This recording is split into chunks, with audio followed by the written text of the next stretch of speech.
স্বাধীন সত্য কমিশন বানাও, শহীদ জিয়ার খুনের শ্বেতপত্র জাতির সামনে আনো। ইতিহাস কোনোদিন কাউরে ছাইরা কথা কয় না। 4 দশক পর হইলেও আইজ শহীদ জিয়া হত্যাকাণ্ডের জট খোলার সময় আইছে। শহীদ জিয়ারে তো খালি গুলি কইরা মারে নাই, দেশটার মেরুদণ্ড ভাঙ্গা দেওয়ার লাগেই এই বিদেশি চক্রান্ত হইছিল।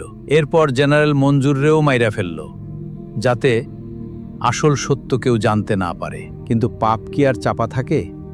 সেই মুজাফফরও ধরা খাইছে। এই মুজাফফররে ধইরা ভালো কইরা জেরা করো, সে ভারত আর থাইল্যান্ডে কেমনে পলাইছিল।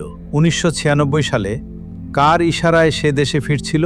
সব গুমর আইজ ফাঁস করো। একটা স্বাধীন, প্রভাবমুক্ত জাতীয় সত্য ও ন্যায় বিচার কমিশন বানাও। এই কমিশনে জাদরেল জজ, সাচ্চা জেনারেল আর গোয়েন্দাগো রাখো।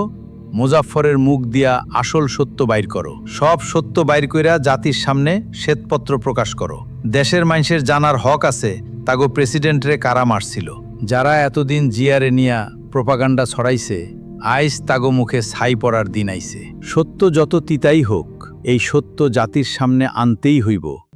এই কলঙ্ক মুছতে হইলে ইনসাফের পথে হাঁটো।